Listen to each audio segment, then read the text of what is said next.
childhood, a time of fun and freedom before we shoulder the cares of adulthood. However, all is not what it seems here. This festival is for young people who are already shouldering adult burdens. Every one of these young people here is a carer, for mothers, fathers, siblings, sometimes all of these. I'm 16, this shouldn't be happening to a 16-year-old. I can break down and cry in front of them because I've done that once and they break down and cry. It's got a lot to cram into my life and not a lot of freedom. Their caring role can have a huge impact on their education.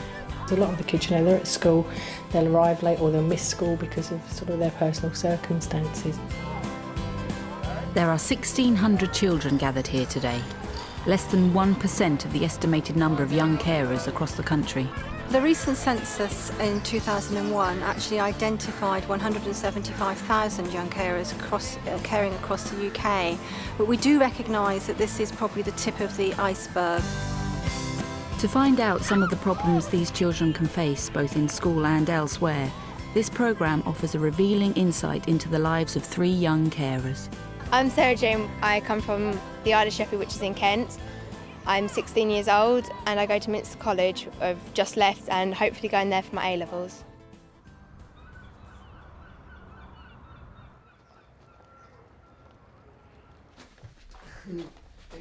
That's okay. I've been a young carer since basically I could walk. Nicely. My mum has cerebral palsy, which means that she's basically always needing care. So did you enjoy the concert? Wasn't too bad, I really enjoyed it. My childhood, it means I've had to grow up pretty quickly, so I haven't missed out on much because Mum and Dad have always let me kind of have some social stuff and that.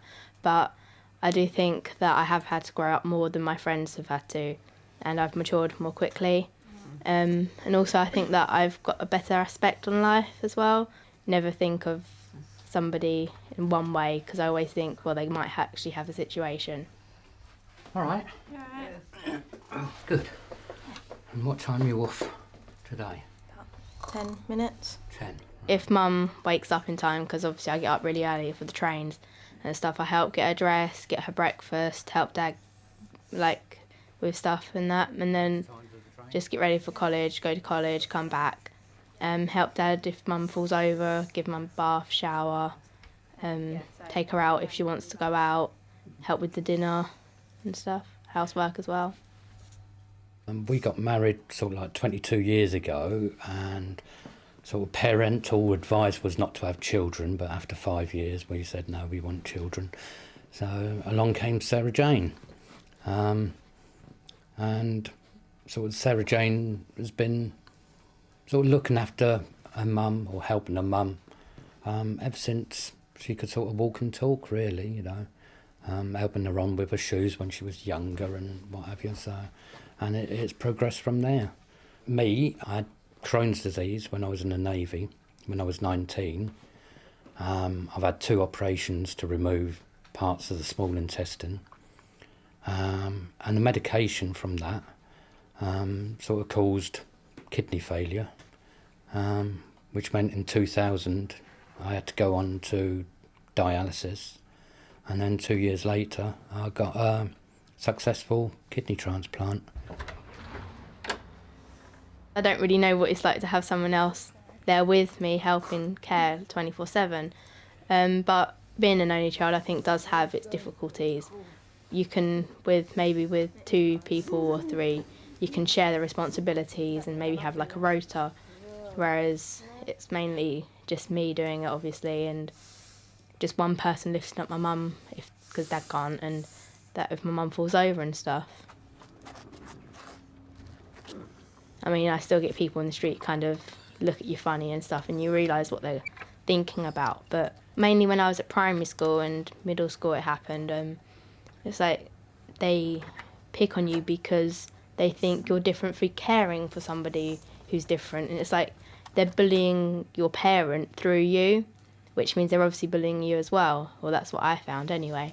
And it hurts so much to have it happen, and it obviously hurts the parents too, or brothers and sisters or whoever it affects. But as I grew older, it kind of died away. I think I've learnt to grow up and accept it and realise that people just don't understand. They may be scared of that someone's different than them, but, you know, they have to grow up. We're not the ones to grow up.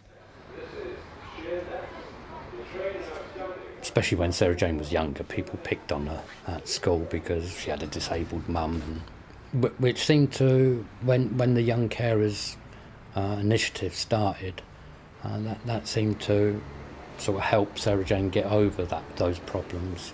She can go, you know, if there's something she can't tell us, then, or she needs professional advice on something, especially on lifting and handling and things like that. I mean, one of the things is, you know, having to pick up a mum from a young age. She has sort of like done her back in a number of times.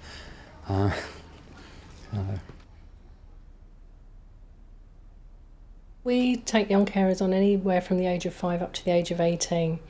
We've even had referrals made to us for children as young as 3.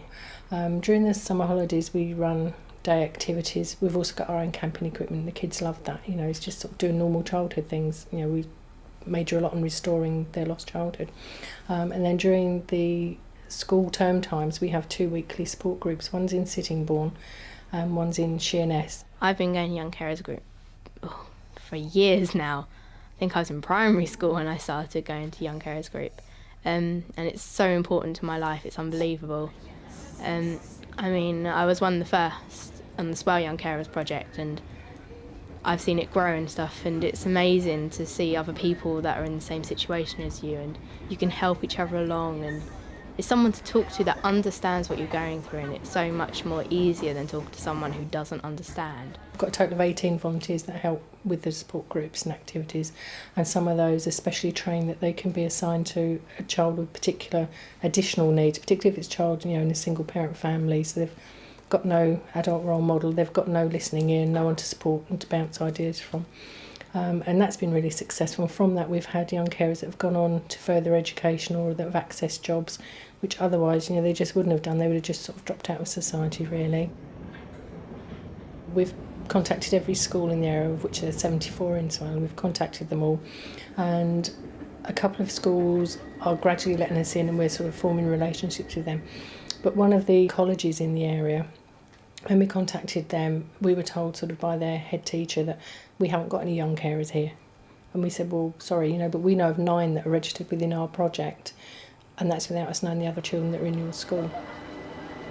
Other people I know have actually had some academic problems where the school doesn't understand and tells them off for not being able to come in, whereas I've always tried to always go into school, and Mum and Dad have pushed me towards that. I've always made sure my teachers know as well that I'm a young carer, and know that sometimes I have to take my responsibilities for my parents first before my education.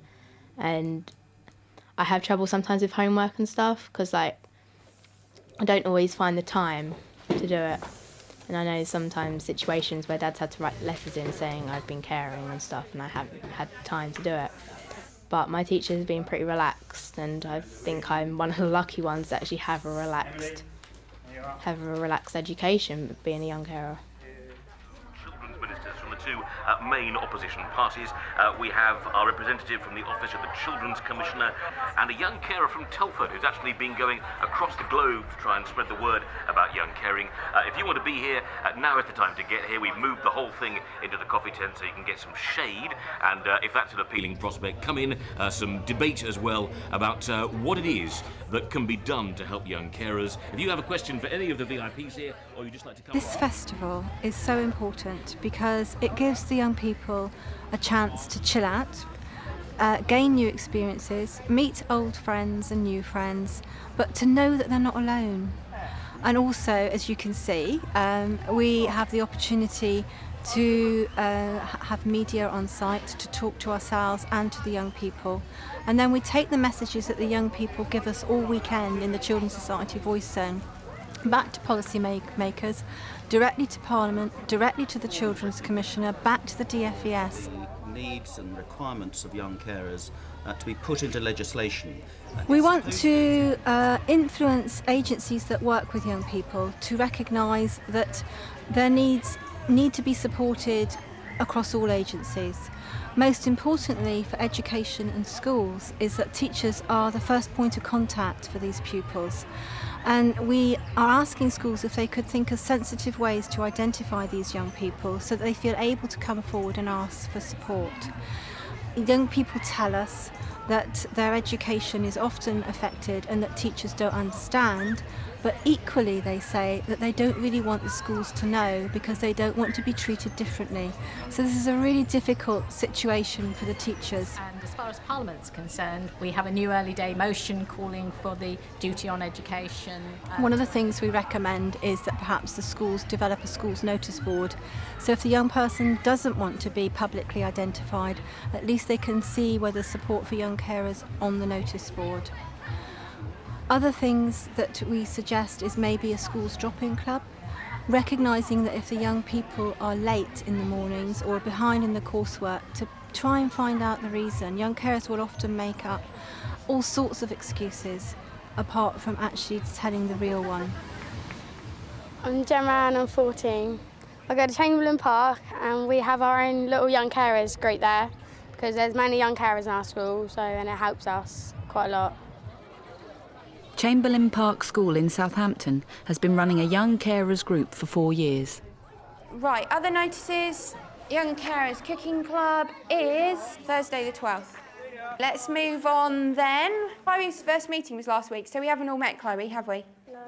Chloe is unfortunately Ashley's sister, so we have to give a lot of sympathy. It's good for us because we can speak to teachers, we can go and speak to him, and we can ring home if we need to. So the school is pretty supportive on young carers. Well, it's pretty good because it's all confidential and it gives us time away. Good news is my friend's birthday, and bad news is there is none. Very good. There's more young carers in the school than anyone knows. Like, I represent year 10 at the moment as a young carer. And there's people in year 8, year 7, year 9, year 11, everywhere in this whole entire school. There's at least a young carer in your class. My good news is that I passed all my 1-star in Army Cadets on my camp and I got a sniper badge from shooting. And my bad news is I've really hurt my back. Gemma and her elder brother Ian are left to look after their 2 younger sisters because their father cares for their mother, who suffers from bipolar disorder. Started off as like postnatal depression, but we didn't realise anything was actually happening until I got home one day to find that she had actually taken an overdose. It was apparent a suicide attempt. I then had to give up work to actually start looking after her, otherwise the children was going to be removed from the house and then my family was more important.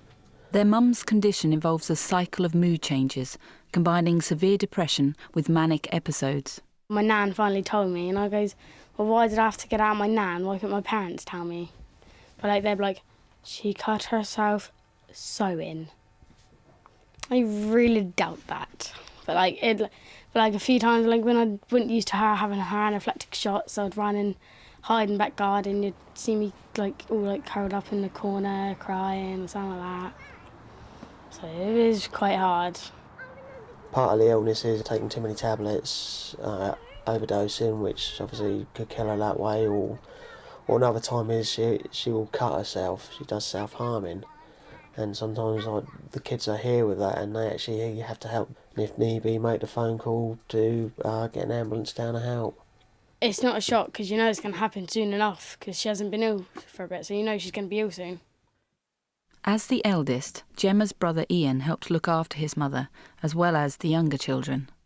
And whenever she goes ill, I just think, okay, it's happened, right, let's really look battle stations, let's look after the little ones, do everything that Mum used to do, just try and cope without her.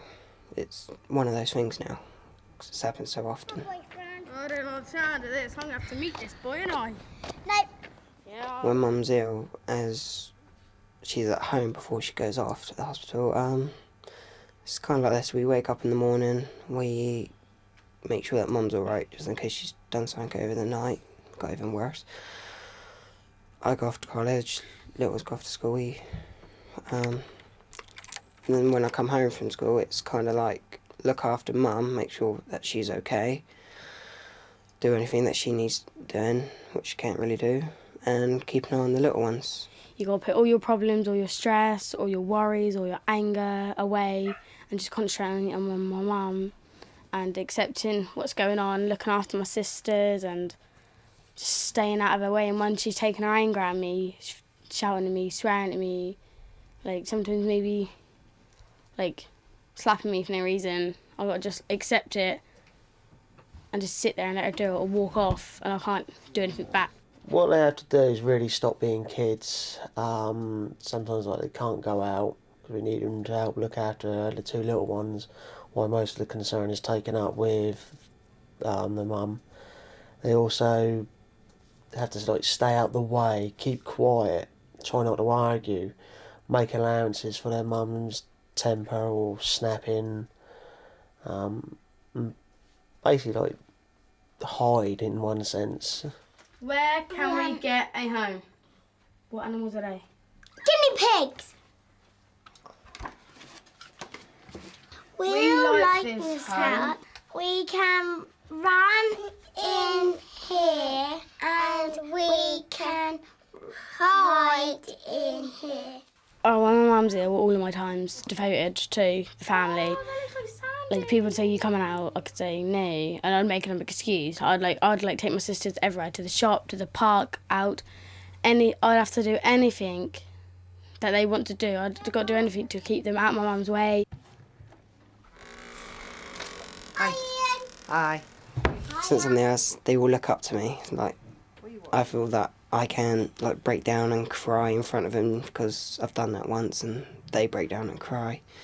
I got to kind of stay strong, just like Dad. Really, it's hard, but it's also good. Can I have half? Okay. Pick me up first. Oh, you're so lazy. Yeah. Oh. Outside, like when I'm out playing, people see me as a kid now, but they don't see me when I walk into my front door. So they think, "Oh, you're fine.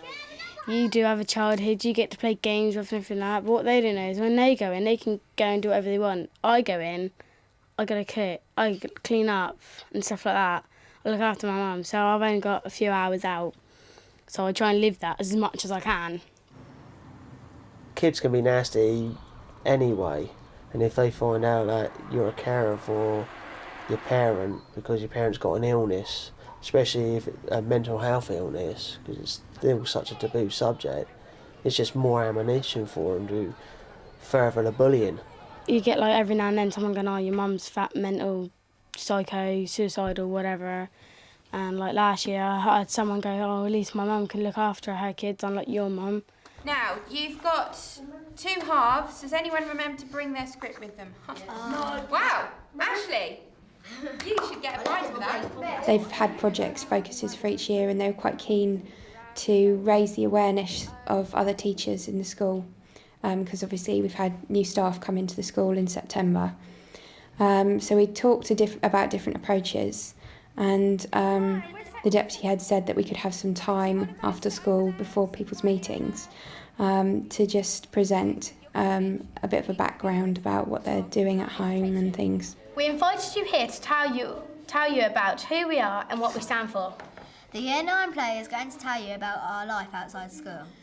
Some of them previously didn't really want staff to know who they were. They didn't want staff to know their background, whereas now their confidence is increased by coming to the group. They're more happy to share. Why are you late? I've been at home all day on my own. I'm hungry and I need another pillow. Have I got time to do my French homework? I'll get detention if I don't do it. You won't get a detention because you're looking after me. Can I have a note then? No, because my hand's hurting. Can you use the phone then? The phone's not working. We've been cut off because we missed the bill. I think it's very helpful to have a teacher running the group, because a lot of the issues that the young carers have relate directly to teaching and learning, and the role of the young carer has a big impact on their own learning, in their homework, but also on their approach to classwork. And every child has to be emotionally stable to actually do well in school. Ian's done very well with his exam results. Gemma's grades are up and down, but then there is issues in the school about it. It can affect their actual education side, and the way their behaviour is. So like at school, if they're getting into trouble a lot or mucking around in classes because of, you know, pent-up rage or whatever. That is the end. Let's go. You're trying to do right, but all you think about is, all I'm thinking about is my mum. Or like I muck about in lessons because it's my chance to be a child, to have my freedom. So I try to be like a kid, but all the time I think about my mum. I'm also getting bullied and trying to do my work. It's got a lot to cram into my life and not a lot of freedom.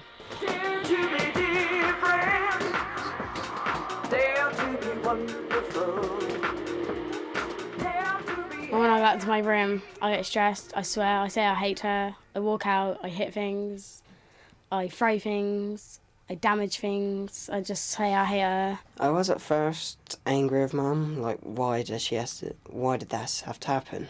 Why us and all that? And then I kind of got used to it. It's just one of those things. It's not her fault. It's not anyone's fault really.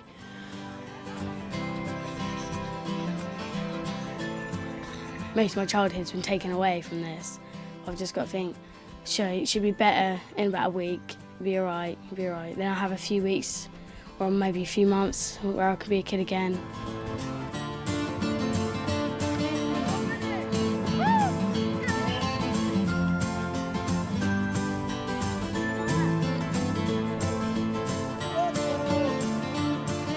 Sometimes actually, quite a lot. I think like, oh no, this isn't fair. Why me? Because like, I'm 16. This shouldn't be happening to a 16-year-old and stuff. And it's just I don't really always want to be caring, but I have to and I will do because it's basically I like doing it. I might hate it, but I like it. Basically because I love them. My faith is important, yeah. It has helped me survive in a way. My parents having their faith too, it's kind of like a foundation for me. I love my singing, I love singing. It's like my passion. It's just so relaxing, enjoyable. I don't know, it's like a calm and you can escape into it and feel the music and the words and sing it how you want it and put your own personality into it and it's great. Jesus Christ, you are the Son of God. It's just, I tell you what I like singing with people because you get to relax more and have fun and smile and laugh. And it's like you're working together as a team. But I think solos are great too because like you're showing off basically. But I don't like showing off, so I don't know why I said that.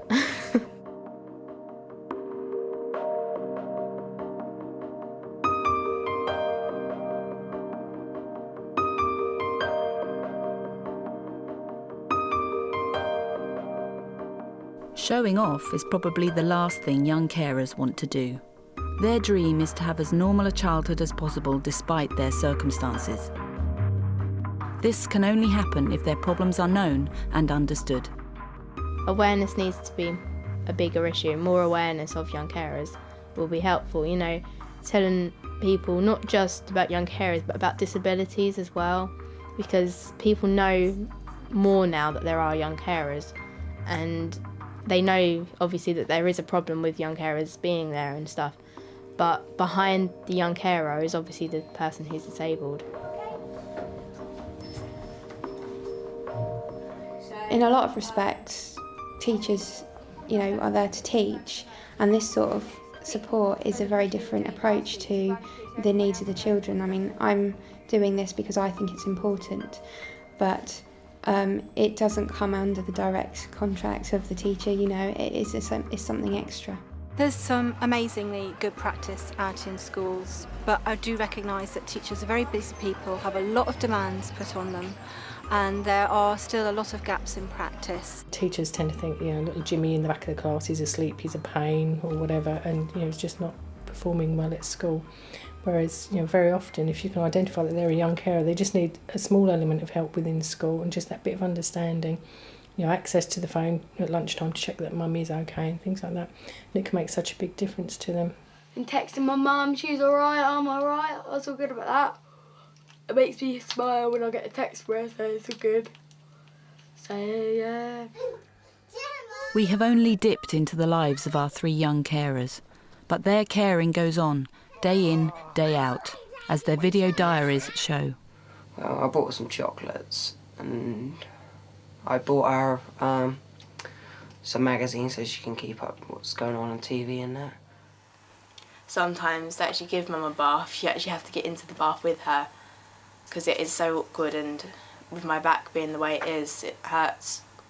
I took Alice to a little club and bring her back, and I went up to a bigger club with her as well, and I took her back after that, so I really had some sister time.